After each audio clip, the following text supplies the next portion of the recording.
All right, let's talk about the 10-point lead magnet audit because we've been talking about, the different types of lead magnets and different things like that. But, how do you create a great lead magnet that's going to convert and drive leads for your business?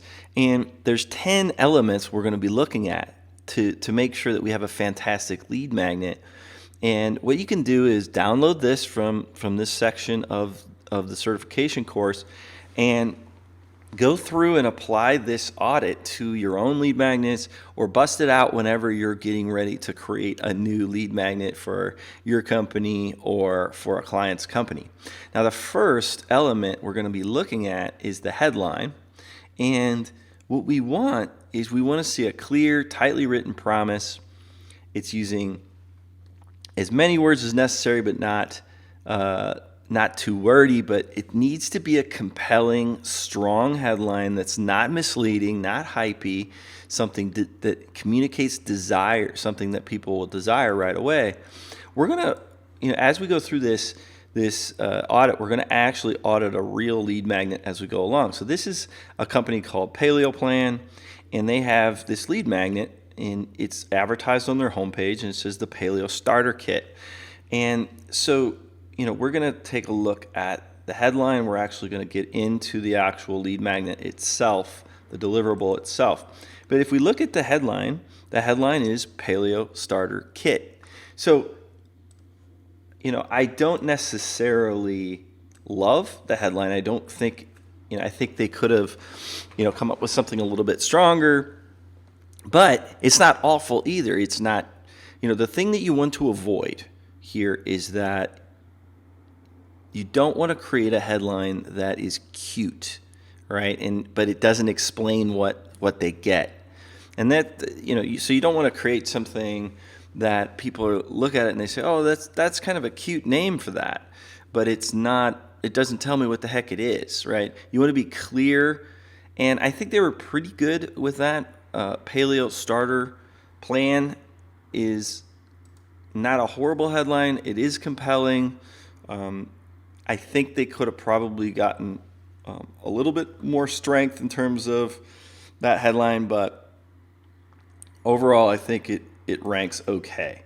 So I'm going to give it a 3. And what I want you to notice when you're doing your audit is that as you're auditing this thing, you give this a 3 out of 4 for the headline. It's going to once I kick out of this cell, it's going to drop the score of this headline. Okay, so now that it's got a 3 out of 4 instead of a 4, if we give it a 4, it's going to have 100%. But if we give it a 3, we know that we could probably come back and maybe work a little bit on the headline for the lead magnet and get a better score. And what this does is it starts to break down this resource, this piece of content, into its component parts. So let's talk about desirability. Is this something that the target audience needs or wants? Is it articulated in a compelling way? And because here's what they use for copy here in terms of, is it compelling? Is it desirable? 25 delicious paleo starter recipes, top 10 questions about paleo, a complete starter shopping list, tons more free resources. So I think, one of the things they could benefit from in this copy here in terms of, trying to communicate something that's more compelling would be to tell me why I care, right? Like, why do I want 25 paleo starter recipes? And the reason might be that I say, get 25 delicious paleo starter recipes so you can get started right away on your losing weight on your paleo diet. You want to make sure that when you're communicating this, that it's compelling and that you're using good copywriting principles to write your bullets. I think they did a good job here, not a great job. This is much better than no copy at all. But what top 10 questions about paleo? Like, do I want, can you give me a little bit more? Like maybe give me a sample question that gets answered inside of the lead magnet here. The deliverable itself is really very well put together, and we'll get to that in a minute. I'm not seeing, really strong copy here. A complete starter shopping list. And the easiest thing to do here when you're writing this kind of stuff to try to convince somebody that they want to give you their email address here is to use the so that rule. So if I say a complete starter shopping list so that what? So you won't be wandering around the shopping center looking for the right foods. So you don't have to do the research to figure out what to buy at the grocery store. You want to get back to the real benefit here. I don't necessarily want a shopping list, but if you can tell me that it's going to save me time, or it's going to help me lose weight quicker, or it's going to, remember, you go back to that customer avatar and say, like, what does that person want? What is their desire, and what are the things that are stopping them? Can you tell me how this shopping list is going to overcome a challenge that I have, or help me achieve a goal that I have? This is really weak here. Tons more free resources, right? That's really broad and really not compelling at all. Very non-specific. So we're going to give them a 2 on this. If it was me, I would tell them to go back to the drawing board and strengthen the copy that is selling the lead magnet, both in the headline and in the bullets. Specificity. The lead magnet offers an ultra-specific solution to an ultra-specific market. We talked about specificity a little bit earlier, and specificity is important. When you create these lead magnets, you don't need to solve all the world's problems at the same time. You need to solve a specific problem for a specific solution for a very specific market, right? So this is the exact opposite of that. This is a starter kit that is offering a lot of different things. And if we get into the actual lead magnet itself and we start looking, okay, paleo starter kit. Let's look at the index here. There's an intro. What is paleo? Why aren't these foods paleo? Top 10 paleo questions. Read more about paleo. Get started on paleo. And so there's a lot of good stuff in here. Really, really good stuff. I read this, right? And I read through it and I was like, wow, this is really interesting and very well put together. The design is pretty nice. It uses a lot of stock photography, which I don't love, but overall, I mean, it's just a pretty well designed lead magnet. So when I say specific, typically what I'm going to see is I'm going to find something that's very specific inside of your non-specific lead magnet and say, why not try to just say to them, I'm going to tell you, like, download this thing that'll tell you what foods are paleo and what foods are not. That's it. It's a little cheat sheet that is, going to tell you, is this food paleo? Is this food not? It's a list of paleo, and it's either going to say yes or no. It's a list of common foods, and it's going to say yes or no. That is going to convert better as a lead magnet typically than to say something broad like, this is the starter kit, right? Instead you're saying to them, this is the list, the cheat sheet, the paleo. You could call it something like that. Like, is it paleo cheat sheet, right? Or something like that. You could also offer and splinter out of this bigger resource just this meal plan as a lead magnet. Just give them the meal plan. Be very specific. Remember, in this criteria, what we're looking for is specificity. The lead magnet offers an ultra-specific solution to an ultra-specific market. Now, this is good news because what I'm basically saying is that they didn't need to go and put this gigantic thing together. They could have just done the meal plan. Or they could have just done the is it paleo, a list of foods and say, is it paleo or not? Download this. It's a little cheat sheet. and you're going to keep it. But instead they went and they put both of them together, plus a whole bunch of other stuff, right? And you don't need to do that. In fact, you're going to usually see higher conversion rates when you are very specific about what problem you are going to solve. So,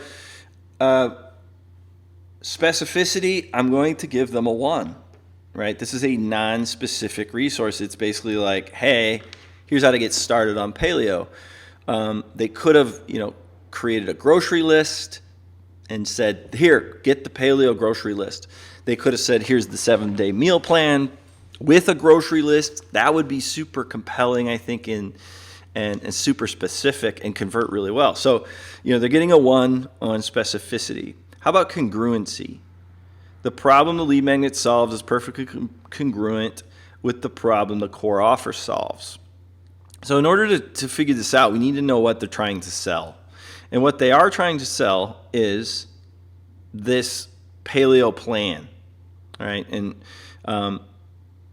weekly 20-minute or less workouts, what's inside paleo plan. This is a membership product that they're selling, $15.99 a month, right? So yes, I would say congruency.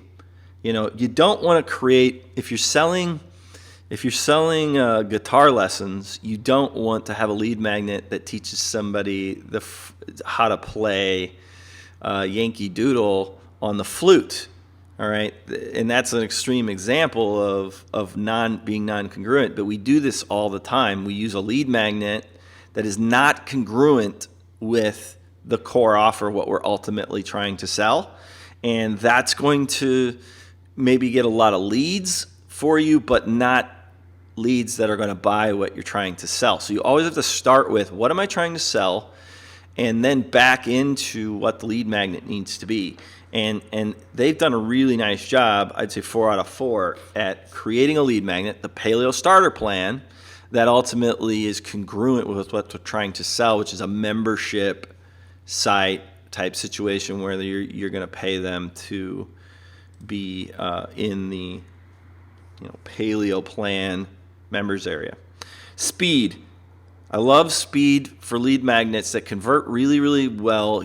When you can tell somebody like, hey, look, download this and you're going to have instant value. Instant value.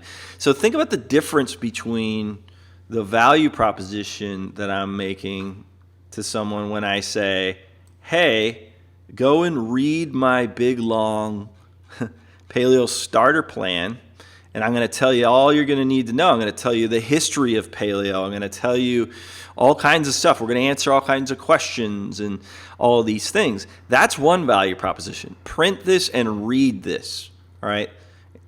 Another value proposition would be download this cheat sheet that will tell you whether foods are paleo or not, and just bring it to the grocery store next time you go. That's instantaneous value. It has tremendous speed. Can you see that? It's almost like it's a tool. In fact, it is a tool, right? It's a little, is it paleo cheat sheet? Or if I said, think about the value proposition of download this lead magnet that's going to give you your first week of recipes. All you need to do is download and print it. You don't need to do anything else. You've got the value. You've got these recipes now in your hand. They are tools. So think about your lead magnets as tools that can make things easier and deliver results with speed. And rather than to make the value proposition that, hey, here's your starter kit, and you're going to need to sit down and read this big long document, that's not converting as well typically as a tool will. And so there you go. I'm going to give you a 1 on that, because I think you could actually pull a little parts of this Paleo Starter Kit out and create a few different lead magnets to try and test those, like test the recipes, test the cheat sheet, test the grocery list idea, and some different things like that are very specific and deliver speed. Now let's talk about consumption. I always talk about consumption because in order for people to get value out of your content, you have to create content that's consumable, content that is formatted in a way that it's easy to consume, and there's transitions between ideas. Now, the unsatisfactory level of that would be, you've got huge speed bumps in there. Like I feel very intimidated by your copy. And so it's hard for me to slog through your copy or your video or whatever it is. It's like I can't consume it. They did a really nice job of consumption here. They use things like an index to kind of teach me where I need to go. They're using nicely designed. They got headlines in here. I think the fonts are good. Perhaps they get a little heavy on the copy. This looks a little intimidating here to read. And I know that sounds crazy maybe to a lot of us, that this looks intimidating. But remember that we're dealing with a very short attention span today online, and we have to make things consumable and skimmable, right? So people can skim through and look for what they want. And they're doing a pretty good job here using, design elements and headlines and different things to make this consumable. They're using bullets. They are using bolding and so people can skim through. All right, so it's a very consumable document. So I'm going to give them a 4 on consumption. Now, goal. Is there a clear call to action made that is relevant to the subject matter of the lead magnet? Is there a clear call to action in the lead magnet? Yes, there is. If I'm reading along and I'm getting my information, there is a clear CTA in here that says, hey, would you like to become a part of Paleo Plan, which is our product, and start paying us money, right? And that's a clear, congruent call to action that is made. Get more from your paleo program. And so they start going into a little bit of a sales pitch here to try to build membership. So yes, good job on the goal. Remember that failure to provide the next step in the customer journey is not just bad marketing, it's a bad user experience. If I'm reading this lead magnet and I'm like, wow, I really want to get into this. I really like this. I really want to be a part of paleo. How do I do more with this? If you don't provide that call to action, if you don't tell them the next step in the customer journey, it's not just bad marketing, it's bad user experience. The person's got to now close this and then go out and let me tell you what they're going to do. They're going to start going out to Google and they're going to start searching for a solution. And that solution is, I want more. I want more paleo, right? I need more information. I want to be a part of a community. I want more whatever, right? And so if you don't provide that, they're going to go out there to your competitor. It's a bad marketing and bad user experience when you don't make the offer. So don't be afraid to advertise in your blog posts or podcasts or lead magnets or videos or whatever it is. Don't be afraid to do that. Be afraid if you're not doing it, because your customers are getting frustrated, or your audience is getting frustrated. They're like, how do I do more? And so provide a clear call to action, okay, and make it compelling. Compel the reader to take that action. They did a nice job of this. It's a 4. Media.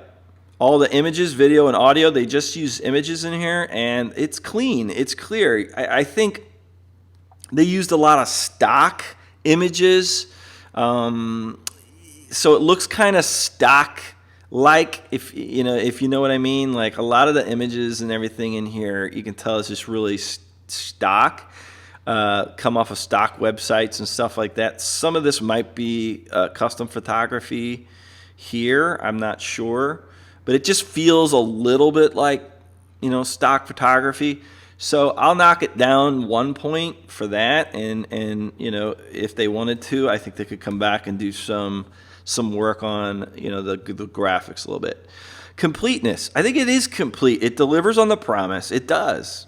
It's just that I think specificity-wise, they didn't need to make such a wide promise that I'm going to give you this whole starter kit, right? In fact, that starter kit, this thing here, if they went and fleshed it out more, just a little bit more, they could sell this as their sort of front-end product, in my opinion. So, they couldn't just sell probably just this document unless they sold it for, very, very inexpensively, but they could build a little course around this and actually sell this and then splinter out little pieces of it for lead magnets.